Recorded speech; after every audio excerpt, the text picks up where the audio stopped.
Ce matin, nous avons un texte à étudier avec vous, c'est Jacques chapitre 1er, verset 16 jusqu'au verset 27. Je vais lire pour vous.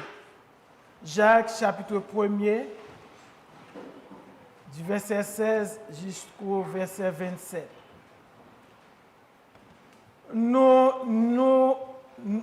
Ne vous y trompez pas, mes frères bien-aimés. Toute grâce excellente et tout don parfait descend d'en haut du Père des Lumières.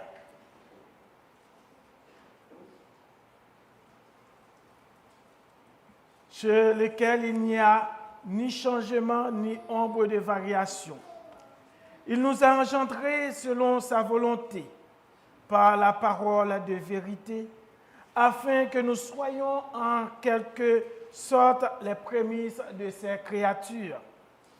Sachez-le, mes frères bien-aimés, ainsi que tout homme soit prompt à écouter, lent à parler, lent à se mettre en colère, car la colère de l'homme n'accomplit pas la justice de Dieu. C'est pourquoi, rejetant toute souillure et tout excès de malice, recevez avec douceur la parole qui vous a été plantée en vous et qui peut sauver vos âmes. Verset 22. Mettez en pratique la parole et ne vous bornez pas à l'écouter en vous trompant vous-même par de faux raisonnements. Car si quelqu'un écoute la parole et ne la met pas en pratique, il est semblable à un homme qui regarde dans un miroir son visage naturel et qui, après s'être regardé, s'en va et oublie aussitôt quel il était. Mais celui qui aura plongé les regards dans la loi parfaite, la loi de la liberté, et qui aura persévéré, n'étant pas un auditeur oublieux, mais en mettant à l'œuvre, celui-là sera heureux dans son activité. Si quelqu'un croit être religieux, sans tenir sa langue en bride, mais en trompant son cœur, la religion de cet homme est vaine. La religion pure et sans tache devant Dieu, notre Père, consiste à visiter les orphelins et les veuves dans leur affliction et à se préserver des souillures du monde. Parole du Seigneur. Amen.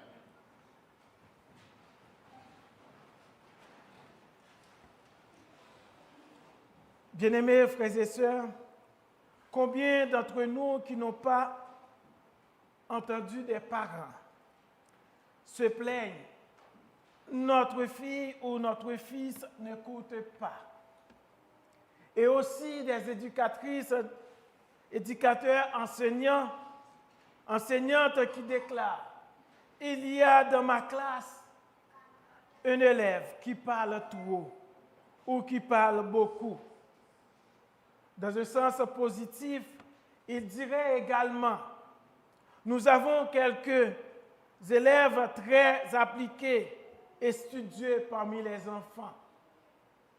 Depuis des décennies, dans le cadre du développement des sciences humaines, beaucoup de chercheurs ont défini des concepts nouveaux pour une meilleure compréhension des comportements de l'homme. Parmi ces concepts, nous trouvons et nous citons l'écoute active, la liberté d'expression, la colère comme émotion.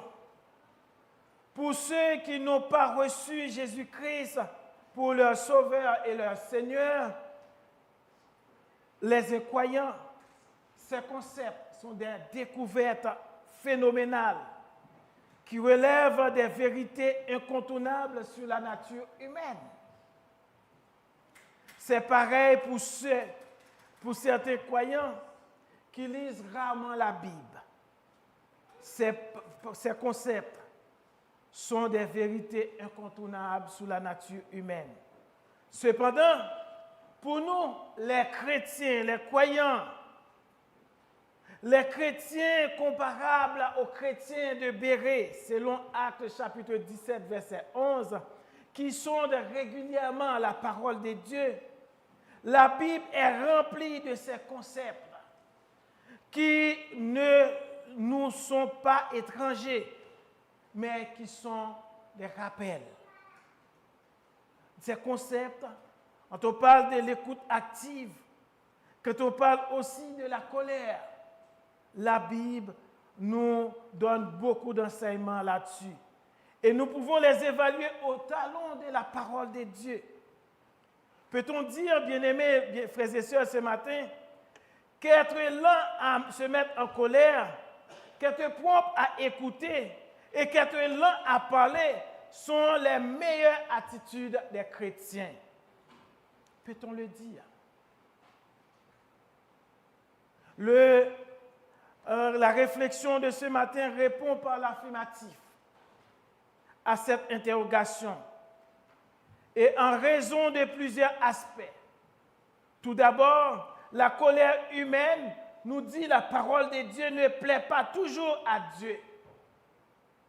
La colère humaine ne plaît pas toujours à Dieu. Ensuite, une écoute soigneuse accompagnée d'une mise en pratique de la parole de Dieu est une bénédiction. Et enfin, notre langue peut nous détruire si elle n'est pas contrôlée et dirigée. Et c'est ce qui constitue ce matin les 3 points de notre réflexion qui vous sera présenté sur la dictée du Saint-Esprit. Être lent à se mettre en colère, être prompt à écouter et être lent à parler. Voici les 3 points du message de ce matin. Peuple de Dieu, cette lettre que nous venons de lire quelques versets du premier chapitre, Jacques chapitre 1er, versets 16 à 27, porte comme la majorité des lettres du Nouveau Testament le nom de son auteur, Jacques. S'agit-il, bien-aimés frères et sœurs, du fils de Zébédée ou du frère du Seigneur Jésus, fils de Joseph? Ce n'est pas là la question, car les destinataires ont connu le véritable auteur, comme écrit canonique. Le véritable auteur pour nous aujourd'hui, bien-aimés, c'est le Seigneur Jésus-Christ, le Saint-Esprit lui-même. Bien que la personne et l'œuvre de Jésus-Christ ne tiennent aucune place dans les exhortations de l'auteur et que le Saint-Esprit ne soit pas nommé, cette lettre a apporté des consolations aux 12 tribus qui sont dans la dispersion. Jacques chapitre 1er, verset 1er. Si nous jetons un coup d'œil au contexte immédiat à notre péricope, nous pouvons porter à votre attention, bien-aimés, ce matin, que Jacques a introduit dans les versets 1 à 11 les 3 termes clés de l'épître. 3 termes clés de l'épître: la persévérance, la sagesse et le concept de riches et de pauvres. Dans les versets 12 à 18, l'idée principale, c'est que Dieu ne tente personne. La source de la tentation est dans l'homme. Pour ce qui concerne notre passage ce matin, mes frères bien-aimés, sachez-le, annonce le début d'un nouveau sujet.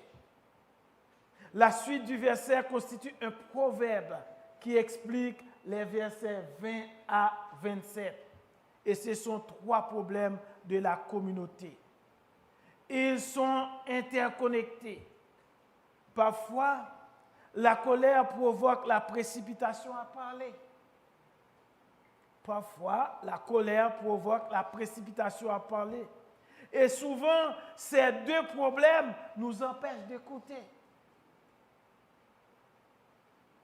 La colère, la précipitation à parler et la difficulté à écouter.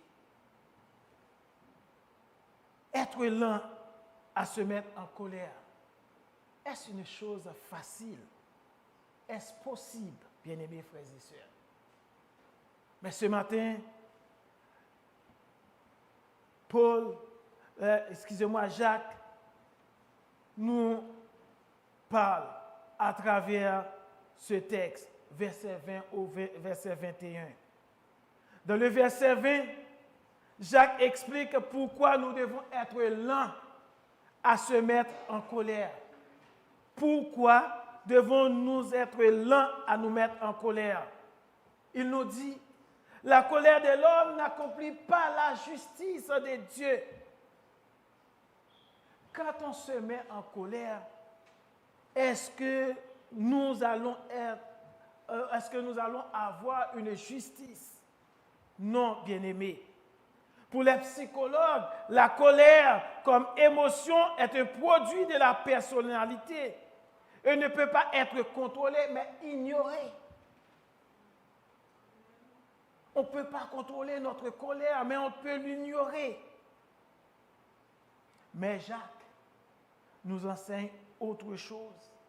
Il nous enseigne à contrôler notre colère et prohiber la colère de tout genre et à éliminer la source de la colère.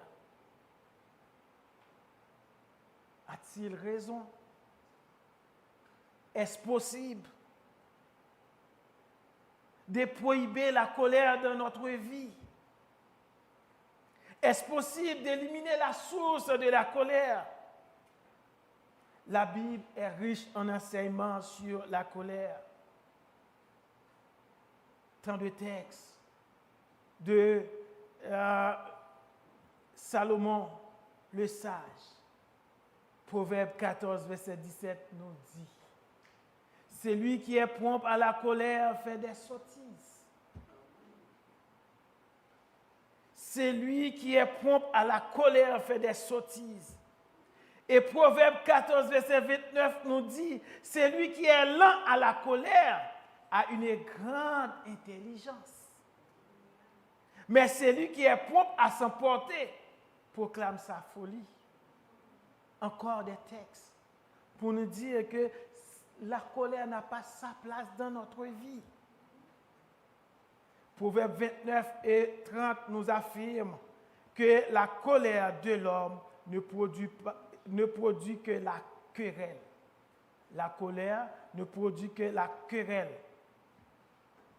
Parlant de la justice de Dieu, est-il important, bien-aimé, ce matin de mentionner qu'il n'est pas question dans ce verset de l'attribut divin, comme dans les écrits de l'apôtre Paul et d'autres textes de l'Ancien Testament.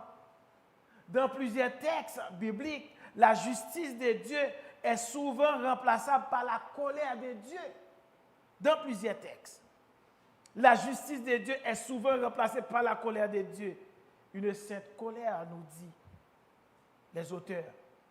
En fait, cette justice est comparable, de préférence, à celle que nous trouvons dans le sermon sur la montagne. Matthieu 5, verset 6, 10, 20 et 6, 33. Cherchez premièrement le royaume et la justice de Dieu.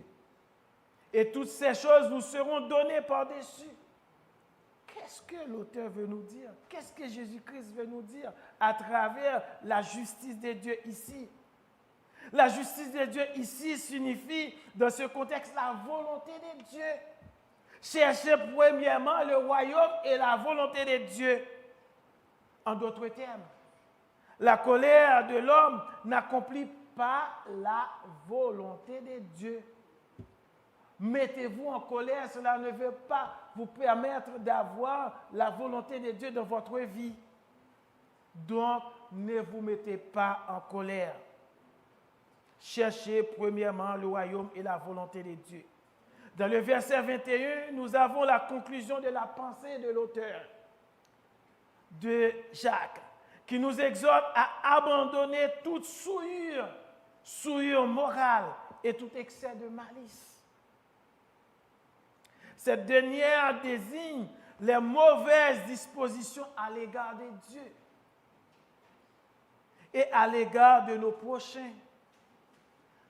Les souillures morales, la malice, c'est une mauvaise disposition à l'égard de Dieu et à l'égard de nos prochains. Oui, dans le milieu haïtien, malice, souvent on les appelle des intelligents. Mais la parole de Dieu nous dit d'abandonner tout excès de malice. La dernière partie du verset est un impératif. Recevez avec douceur, humilité la parole qui est plantée en vous. C'est comme la parabole du semeur, la mère des paraboles. La parole a été semée ou plantée et par la suite, il nous dit, il nous faut encore la parole pour grandir. La parole semée. Et c'est aussi la parole, grâce à la parole que nous allons grandir. Et c'est avec raison que l'auteur nous dit, la parole peut sauver nos âmes. La parole de Dieu doit produire en nous un nouveau genre de comportement. C'est cette parole qui nous invite à prohiber la colère de notre vie. La parole de Dieu ou l'évangile de Jésus-Christ a non seulement la puissance de sauver, selon Romains chapitre 1er verset 16, mais aussi la parole peut produire en nous une vie d'obéissance, une vie d'humilité, une vie de soumission à Dieu. Mais comment? Voilà une question qu'on pourrait se poser ce matin. Comment? Oui, nous avons lu à travers les livres des Proverbes qu'il n'y a pas de place dans la vie du chrétien pour la colère. Mais comment contrôler cette colère? Aujourd'hui, bien-aimés frères et sœurs, contrôler nos tempéraments reste un défi pour plusieurs chrétiens. Reste un défi pour plusieurs chrétiens. Avant de se mettre en colère, nous devons nous rappeler ce que nous dit 1 Corinthiens chapitre 13, verset 4 à 13. L'amour ne s'irrite point. L'amour ne soupçonne point le mal. L'amour excuse tout. L'amour supporte tout. C'est vrai, on entend souvent parler de la colère de Dieu qui est le jugement contre le péché, contre l'injustice. Mais ce matin, bien-aimés frères et sœurs, lorsque nous défendons nos causes, lorsque nous protestons contre les mauvais traitements, nous devons mesurer nos réactions, car l'homme naturel ne devrait pas dominer sur l'homme nouveau que nous sommes devenus en Christ. L'homme naturel qui est enclin à se mettre en colère ne devrait pas dominer sur l'homme nouveau que nous sommes devenus en Christ. L'homme rempli d'amour, l'amour de Dieu, cet amour qui le porte à ne plus s'irriter, à ne plus soupçonner le mal, à excuser tout, à supporter tout. Voilà l'homme nouveau que nous sommes devenus en Christ. Acceptons avec joie ce matin, bien-aimés, cette exhortation que nous trouvons dans Colossiens chapitre 3, verset 8. Colossiens chapitre 3, verset 8. Mais maintenant, renoncez à toutes ces choses, à la colère, nous dit l'apôtre Paul. Renoncez à la colère, à l'animosité, à la méchanceté, à la calomnie, aux paroles déshonnêtes qui pourraient sortir de notre bouche. Oui, nous devons renoncer à tout cela en tant que chrétiens. En effet, bien-aimés frères et sœurs, la présence du Saint-Esprit et l'effet de la parole de Dieu devraient nous transformer et nous permettre de rechercher la paix avec tous selon la parole de Dieu. Par notre colère, nous sommes portés souvent à nous faire justice. Or, la parole de Dieu nous enseigne. À Dieu la vengeance et la rétribution des méchants. À Dieu la vengeance et la rétribution des méchants. Donc, notre colère ne va pas accomplir la volonté de Dieu, ni accomplir la justice de Dieu. Laissons Dieu. Pourquoi ne laissons-nous pas Dieu être notre justicier ce matin? Pourquoi ne laissons-nous pas Dieu être notre justicier ce matin? Pourquoi devons-nous nous laisser porter à nous mettre en colère? Car cela n'accomplit pas la justice de Dieu. Si notre colère n'accomplit pas la justice de Dieu, est-ce important aussi d'être prompt à écouter? C'est ce que nous enseignent les versets 22 à 25. L'impératif qui commence le verset 22 nous montre la continuité du développement de la pensée de l'auteur. La réception de la parole est une étape et la mise en pratique est une autre étape. On reçoit la parole de Dieu et on doit mettre cette parole en pratique. Dans la coutume juive, les gens avaient l'habitude d'écouter la parole lue comme un élément essentiel de leur culte. Écouter la parole qui est lue. Mais Jacques commande dans ce verset un aspect qui était assumé et qui n'était pas toujours réalisé. Oui, on écoute la parole de Dieu. Mais et après, qu'est-ce qu'on doit faire? Mettre la parole en action. C'est le même enseignement que Jésus donnait dans Matthieu chapitre 7, versets 24 à 27. Parole du constructeur. Parabole du constructeur. Si nous ne mettons pas en pratique la parole entendue, nous sommes semblables à un homme insensé. Ici, il n'est pas question d'une écoute sans action ou d'une action sans écoute. Les deux vont de pair. Écouter et ensuite mettre en pratique ce qu'on a entendu. La parole de Dieu doit affecter notre vie. Sinon, nous courons le risque de nous tromper par de faux raisonnements. Oui, nous courons le risque de nous tromper par de faux raisonnements. Est-ce facile? Est-ce facile?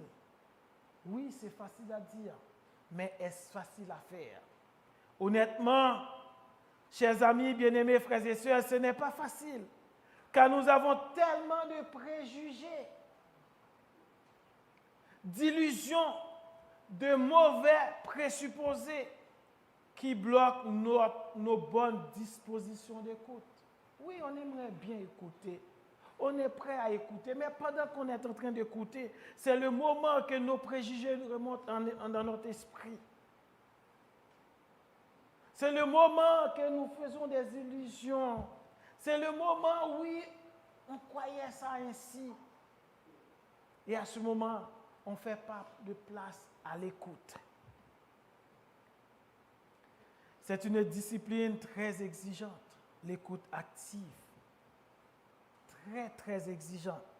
Par conséquent, il nous faut la grâce de Dieu pour nous laisser transformer. Ah oui, c'est possible. Si ce n'est pas facile, mais c'est possible par la grâce de Dieu. D'où l'importance de la bonne écoute, une écoute diligente, une écoute authentique, sans hypocrisie, une écoute fructueuse pour notre croissance, une écoute efficace et obéissante. D'après la notion d'écoute active, écoute-action, on ne doit pas se limiter à ce que la personne exprime. Il faut décoder la dimension affective, généralement non verbalisée à travers la parole de l'autre. C'est dommage, c'est bien malheureux et même triste en ce moment dont nous vous parlons.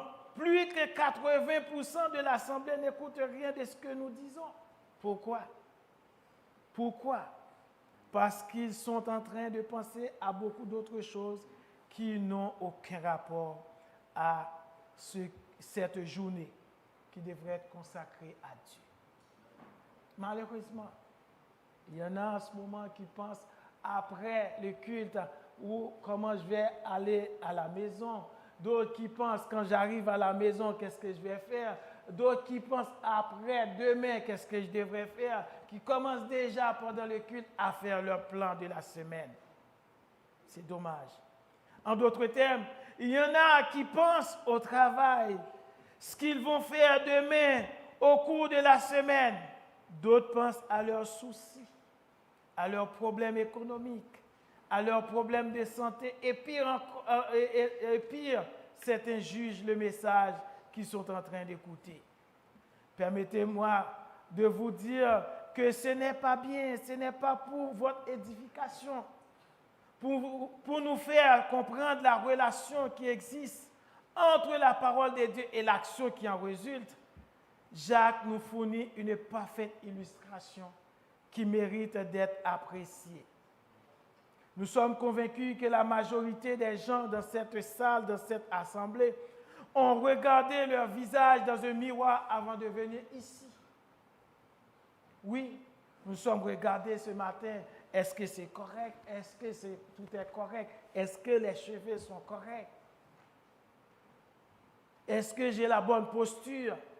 Oui, nous nous sommes regardés ce matin dans un miroir avant de venir ici. Vous y étiez pour voir si tout est correct ou parfait. Sinon, si vous aviez porté si vous allez porter la correction qu'il fallait. La comparaison est remarquable. Mais le résultat que nous trouvons dans le verset 24 est renversant. La parole nous dit, après s'être regardé, s'en va et oublier aussitôt quel il était. Est-ce parce que la personne n'avait pas regardé soigneusement au miroir qu'immédiatement il oubliait ce qu'il avait vu? Cette analogie serait mal comprise sans le verset 25.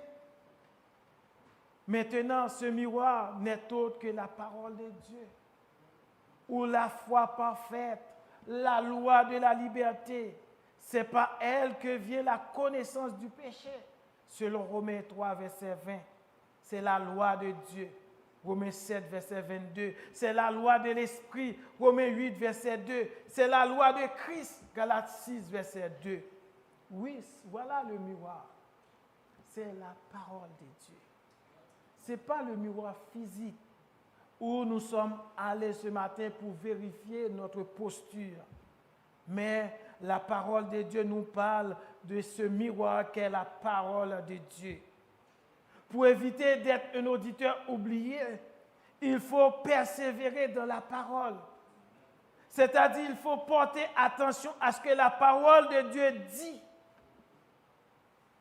Ce que la parole de Dieu nous demande de faire, de l'étudier, de la méditer et l'appliquer. En d'autres termes, la mettre en pratique. Cela constitue un ensemble d'activités, une œuvre de foi, une œuvre de transformation. Et il y a une bénédiction. Oui, il y a une bénédiction à accomplir ces activités. Écouter la parole de Dieu, étudier la parole de Dieu, méditer la parole de Dieu et appliquer la parole de Dieu. Oui. Selon Luc chapitre 8, verset 21, Jésus disait, mes frères et ma mère et mes frères, ce sont ceux qui écoutent la parole de Dieu et qui la mettent en pratique. Sommes-nous des frères de notre Seigneur Jésus-Christ ce matin? Sommes-nous sa mère? Parce qu'il nous invite ce matin à écouter la parole de Dieu et à mettre cette parole en pratique. Luc chapitre 8, verset 21. Nous serons appelés selon Jésus-Christ, ses disciples, frères du Seigneur Jésus, si nous écoutons sa parole et nous mettons sa parole en pratique. Comment écouter lentement cette parole et mettre cette parole en pratique? Bien-aimés frères et sœurs, membres de l'Église, c'est bien d'écouter la parole de Dieu, mais si après, nous ne nous interrogeons pas sur notre état, nous nous regardons dans le miroir et oublions le pourquoi nous sommes venus à ce miroir. Pourquoi nous étudions la parole de Dieu? Pourquoi nous méditons la parole de Dieu? Si nous ne le mettons pas en pratique, cela ne sert à rien. En d'autres termes, si la parole de Dieu que nous avons entendue aujourd'hui ne nous interpelle pas et que pendant la semaine, nous ne la mettrons pas en pratique, les 3 ou les 2 heures que nous avons passées dans cette assemblée, dans cette salle, sont des temps perdus. Si après, nous ne lisons pas à nouveau Jacques chapitre 1er, verset 16 jusqu'au verset 27, si après, nous ne réfléchissons pas sur ces versets, c'est que les 2 heures que nous passons ici sont des heures perdues. Il est conseillé aux chrétiens qui écoutent ou lisent la parole de Dieu de se poser ces questions. Qu'est-ce que cette parole m'enseigne de Dieu, Père, Fils et Saint-Esprit? Qu'est-ce que cette parole me convainc de ne pas faire? Qu'est-ce que cette parole m'exige à corriger dans ma vie? Quelles sont les instructions que dois-je retenir de cette parole pour une meilleure relation avec Dieu? Oui, voilà les questions. Une fois qu'on écoute la parole de Dieu, une fois qu'on termine de lire la parole de Dieu, voilà les questions que nous devons nous poser. Qu'est-ce que cette parole m'enseigne de Dieu? De ses attributs, de sa bonté, de sa fidélité, de sa grâce, de toutes ses merveilles dans notre vie. Qu'est-ce que cette parole me convainc de ne pas faire? Comment vivre selon Dieu? Comment plaire à Dieu?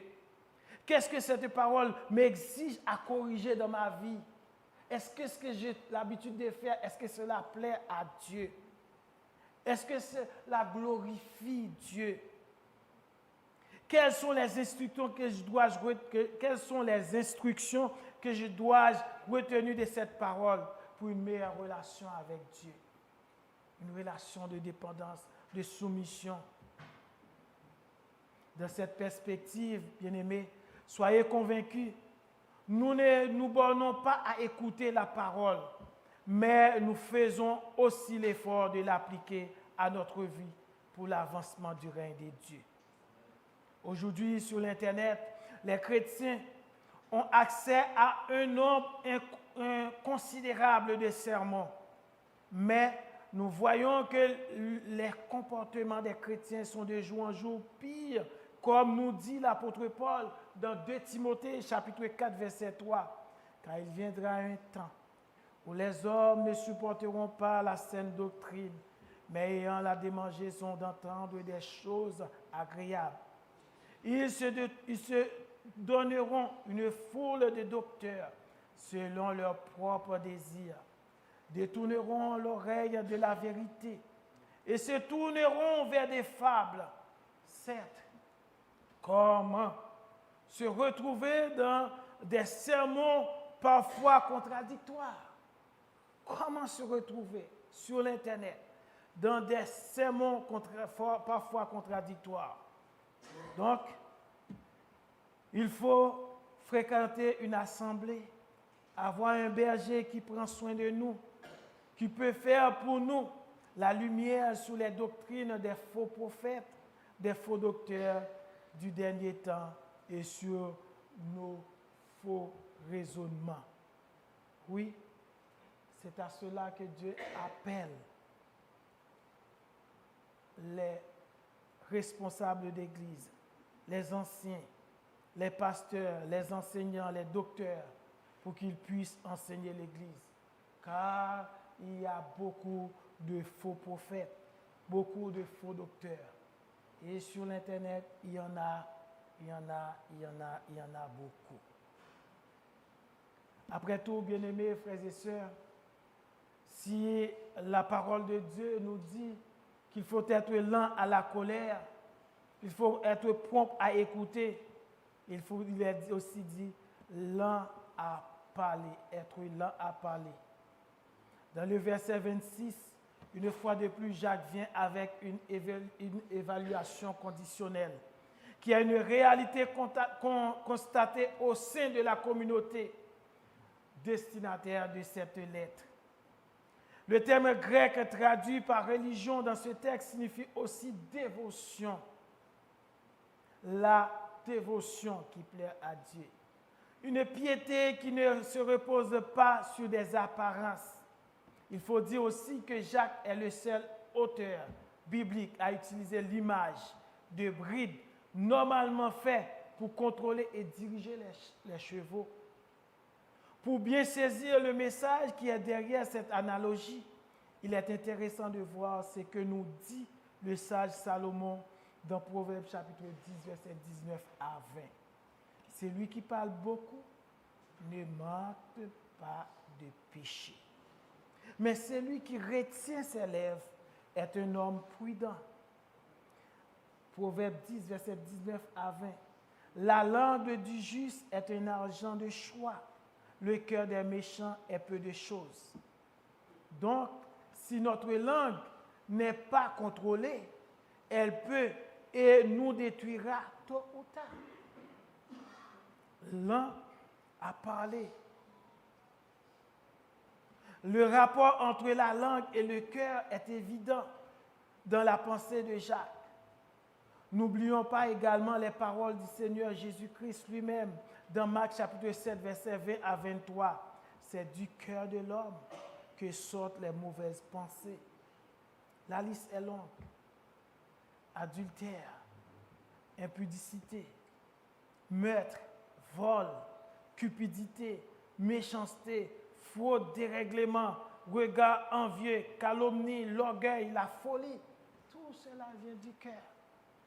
Et ensuite, ça sort par la bouche. Qui ne se reconnaît pas dans cette liste? Impudicité, meurtre, vol, cupidité, méchanceté, fraude, dérèglement, regard envieux, calomnie, l'orgueil. Donc, notre dévotion est vaine. C'est de l'idolâtrie, un culte qui n'est pas agréable à Dieu. Est-ce qu'il y a une solution à tout cela? Voici la solution. La dévotion pure et sans tache devant Dieu notre Père se manifeste dans une vie d'obéissance. Oui, notre dévotion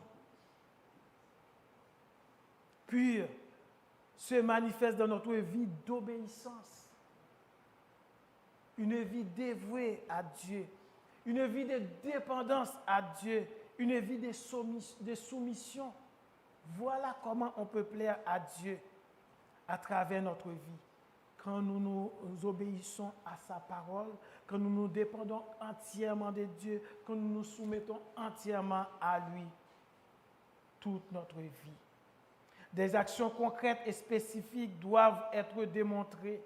C'est ce que Dieu a ordonné au peuple Israël dans Exode chapitre 22, verset 22, Deutéronome 14, verset 29 et Psaume 68, verset 5, en faveur des orphelins et des veuves. Visiter les orphelins et les veuves dans leur affliction. Voilà ce qui plaît à Dieu. Se préserver de la souillure du monde consiste à se garder pur. Cette pureté est éthique, jamais ascétique. Oui, ce n'est pas une pureté ascétique où les gens disent « oui, nous devons vivre en ermite pour ne pas être souillés de ce monde impur ». Ils se dirigent une grotte, ils vivent dans cette grotte, loin de ce monde. Mais le Seigneur Jésus-Christ, dans Jean chapitre 17, ce n'est pas ce qu'il avait commandé. Il a dit au Père qu'il nous a laissés dans ce monde, mais que Dieu devrait nous préserver de ce monde. Dieu ne nous demande pas de vivre en ermite, d'aller nous mettre dans une grotte, de vivre séparés de ce monde. Mais Dieu nous laisse dans ce monde, en tant que sel dans ce monde, pour vivre parmi ceux qui ne connaissent pas Dieu, pour vivre en tant que lumière dans ce monde, et non pas de nous réfugier dans un monastère où nous n'avons aucun contact avec le monde. Donc, cette pureté que Dieu nous demande, c'est une pureté éthique et non une pureté ascétique. Oui, ce matin, nous est demandé d'être lents à parler et d'avoir une dévotion pure pour Dieu. Chers ouvriers, chers leaders de l'Église, l'avertissement que nous trouvons dans ce passage est important. Bien sûr, nous avons un ministère de la parole, mais dans bien des circonstances, nous devons faire preuve d'empathie, de parler peu et d'écouter le frère ou la sœur, car il ou elle a souvent quelque chose à nous enseigner. Leader, ouvrier, prédicateur, enseignant, oui, nous avons le ministère de la parole. Mais dans bien des circonstances, nous devons faire preuve d'empathie, de parler peu et d'écouter le frère ou la sœur, car il ou elle a souvent quelque chose à nous enseigner. Nous disons souvent, pour les soins pastoraux, les pasteurs ne doivent pas faire l'économie des prières, l'économie de consécration à Dieu, l'économie de temps pour pouvoir aider une brebis qui est sur une mauvaise voie. Dans la précipitation de parler, nous heurtons souvent les gens par nos propos.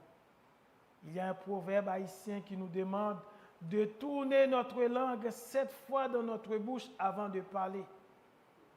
Il est clair, quand on parle trop, on accorde un peu de temps à l'écoute.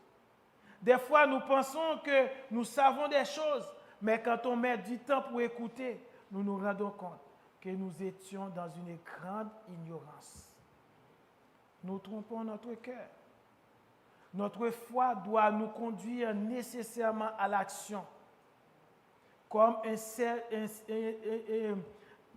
service à Dieu. Dans Matthieu 25, nous avons cette exigence chrétienne qui nous montre comment notre dévotion peut plaire à Dieu.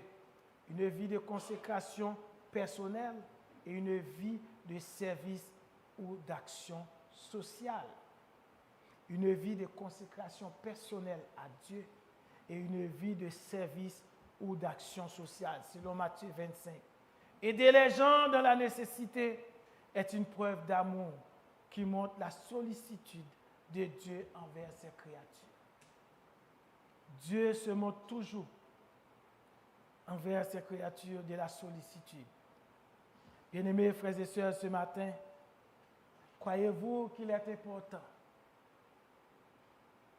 d'être lent à parler, d'être prompt à écouter et aussi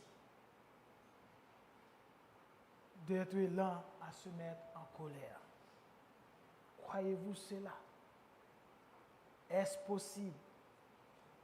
Oui, ce n'est pas facile, mais par la grâce de Dieu, tout est possible. En guise de conclusion, frères et sœurs bien-aimés, écoutez ces quelques mots de bénédiction que le Seigneur le Dieu de sagesse nous fait grâce d'être des hommes obéissants, qui sont prompts à écouter, l'un à parler, l'un à se mettre en colère. Que Dieu nous aide à recevoir avec humilité ce matin la parole qui peut nous sauver. Ensuite, de mettre cette parole en pratique, à plonger nos regards, toujours, à chaque heure, à chaque minute, dans cette parole. Car grâce à cette parole, notre vie peut être transformée en des enfants qui écoutent, qui sont lents à parler, lents à se mettre en colère. Car c'est là que Dieu trouve son plaisir dans notre vie. Enfin, que Dieu nous permette de tenir notre langue en bride pour que notre dévotion soit pure et sans tache devant lui. Que l'on soit ainsi. Au nom du Père, du Fils et du Saint-Esprit. Amen.